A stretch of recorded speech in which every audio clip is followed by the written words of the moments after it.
How about this? Give me 10 minutes of your time and I guarantee I will eliminate the slice in your golf game once and for all. I'm PGA teaching professional Todd Kolb, Director of Instruction for US Golf TV and the Sanford Power Golf Academy. And the vast majority of golfers slice the golf ball, but the sad thing is they do not have good information and they do not understand what's causing the slice and more importantly how to fix it. And that's what we're going to dive in here today. We're doing a deep dive into actually what causes the slice versus a draw, okay, and more importantly, how you can fix it. So let's dive right into this. Now, if you haven't already, I tell you what, this is the place for you. US Golf TV is the place for you. Be sure to subscribe because we love hearing from you. We're putting out great content each and every week. And you know what? Even some of you out there, you're teaching me some things as well. So be sure to leave some comments and some questions if you got them, because I always go ahead and answer those. Now, let's talk about, first of all, what are the benefits of actually hitting a draw versus hitting a slice? All right, and then we're going to talk about a little bit of what are some of the causes, and then some drills on how to fix it, and then at the end we're going to talk specifically about the driver. So first of all, some of the benefits. Now the most obvious benefit of hitting a draw versus a slice is the fact that the ball is going to travel a little bit further, right? Typically, if you hit a draw, especially off the tee ball, it's going to hit and it's going to release or roll out a little bit versus a slice. Slice is high, weak, and to the right, and it's just kind of an ugly shot. So one of the first benefits is it's going to actually give you more distance, and you'll be able to carry the ball further down the fairway, and of course it's going to help your golf game improve a little bit. The other things too is when you're drawing the ball, especially even like when you're hitting an iron shot, when you're drawing the ball, the contact is better. It's just a better looking golf shot. And I think in terms of actually hitting a draw, you need to do more things correct in the golf swing so you're working in a good direction in terms of improving. So those are just a couple of the little benefits that we have there. Now, when we start talking about what are some things that actually cause it, I also want to briefly talk about an overdraw, which is what we call like a pull hook. I'm not advocating that you hit a pull hook. A pull hook is a shot where you actually swing your arms and your club out and across your body. The club face is really closed and you pull the ball and you hook the ball. All right, that's different than hitting a nice high draw. A high draw is hit more from the inside. The ball starts a little to the right, goes up in the air, and draws back to the left if you're, of course, a right-handed golfer. The pull hook is the opposite. The pull hook is out across, the club face is closed, and the ball goes low and left. So that's one of the things we want to talk about. We're not advocating, what we're suggesting here is not to hit a pull hook, but it's to hit a nice high draw. So what are some things that we could do to help us hit that shot? So I'm going to talk about the setup, we're going to talk about the takeaway, then we're going to talk about the transition. Then we're going to get to that driver in just a second. So here are some things you can look for in the setup if you're hitting the slice. Number one is where in your setup is your pressure at on your feet. We talk about this a lot. So when you're set up, you should have a little bit more pressure or weight on your lead foot initially. Maybe 60% on your lead foot, 40% on your trail foot.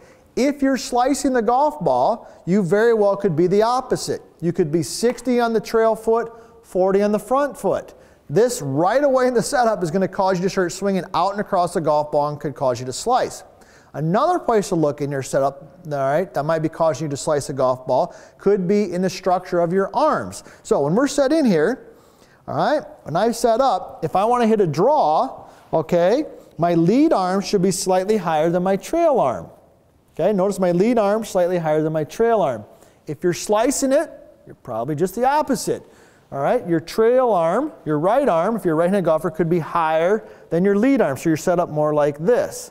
Okay, now simple tip that you can do to help you with that is to take a club, I've got my 6-iron here, kind of put it down the middle of your body, a little bit of knee bend and forward bend to get in your setup, and then just tilt a little bit till the club hits you in the front leg. That's going to help you tilt your upper body a little bit away and also is going to help you get your arm structure in a good spot. So those are a couple things in the setup. Be aware of where your weight's at on your feet. You want it a little bit forward and understand that your lead arm should be a little bit higher. Those are a couple things that could help you there. Now, how about the takeaway? If you're slicing the golf ball on the takeaway, well, typically I see two things that happen if you're slicing it. Number one is we get disconnected early, meaning the arms disconnect from the body. So it looks something like this. When you're set up, okay, the arms get out and they disconnect away from the body. Notice how they're separated here, all right? So that can cause you to slice a golf ball for a couple different reasons. One of them I'm going to talk about here in a second. But this disconnection gets your arms separated from your body. It's not a good position to be in if you want to hit the draw. So what should it look like and how can you check it? Well, here's a simple drill. Take your club, go ahead and grip it, take your lead arm and put it up and on top of your chest. So notice as I do this, I'm taking my lead arm, putting it up and across on top of my chest like that, and I have a nice connection point. Now when I move the club away from the ball, I want to maintain that connection point. Okay, that will help me keep my arms, my body working together and can certainly help your takeaway, help you hit that nice high draw. The second thing that I see in the takeaway for most amateur golfers that cause them to slice it is they rotate the club face too open. So what I mean by that is when they take the club away, the face rotates open and that puts them in a position where they're very prone to actually slicing the golf ball. All right, so what you want to feel is you want to feel the club face more square. So this would be square. As you can see there, this would be open. So what's your checkpoint? Well, your checkpoint is the logo on your glove. So when you're set in here, if the logo on your glove rotates towards the sky, your club face is probably open. If the logo stays looking down, kind of, let me get set up here, I got a ball.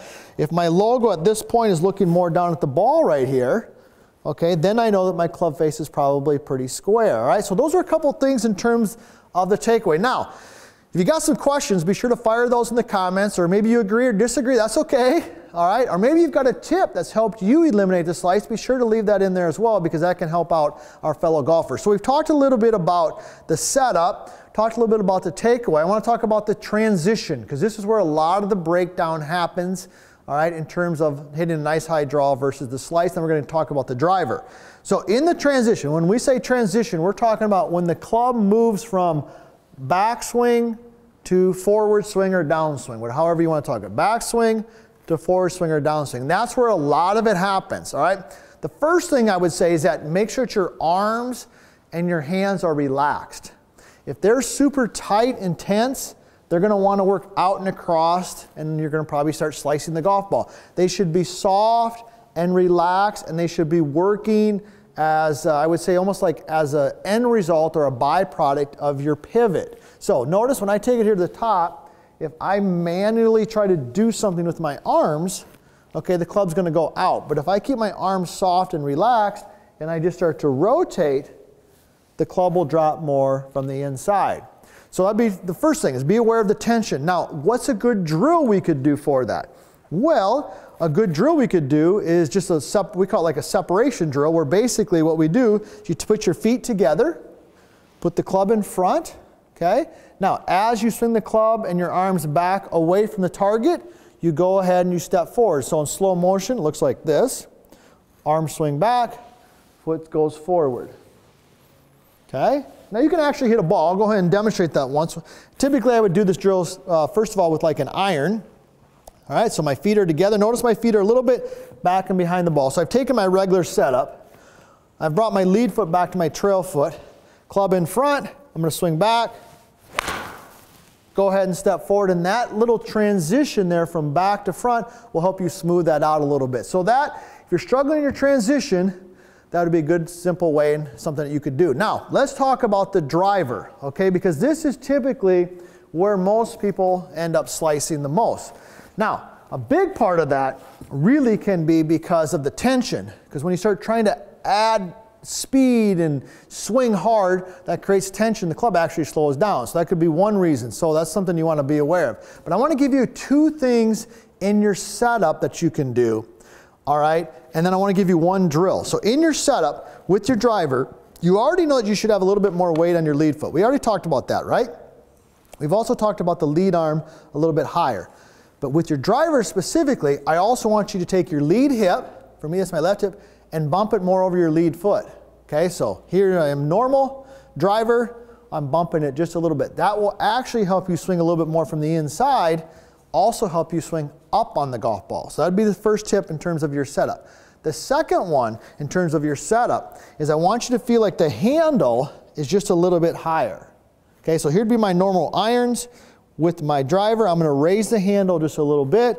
I'm going to bump the hip just a little bit. And those couple things in my setup can drastically help me start swinging more from the inside and also help you start swinging up. So let's talk about a drill that we can do with the driver to help us start hitting that nice high draw. So I like to call this a TV drill. We've used one before. It is fantastic. I'm telling you, it really works wonders. So here's how it works. You're going to take your regular step. The beauty of this is you get to hit a golf ball. So a couple key points here. One is, this is what we call the butt end of the club. That's going to be a checkpoint for us. So what you're going to do is you're going to go ahead and hit a shot, and when you finish the swing, the butt end of the club is going to be high, okay, versus low, number one, high. It's also going to be rotated and pointing somewhere kind of outside where the ball was or outside the target line. So if you're slicing, you're probably finishing low and left. And notice where the butt end of the club is pointed. It's pointed back and behind me. But if you want to hit a nice high draw, you're going to finish high and rotated. So you just take your setup. I like to make a few practice swings. Handles high, clubs rotated, pointing out here kind of by that flag. All right, that flag is outside my target line. Okay, and if I do that by hitting a golf ball, then I go ahead and hit a shot, you're going to see the ball start to the right and hit a nice high draw. So there's a lot of differences between a slice and a draw. Next time you head to the golf course, you're going to have some information. Check your setup, all right? Check your takeaway. We've got some drills we've given you, and if you do those types of things once and for all, you hopefully will eliminate that slice and you'll start hitting a nice high draw.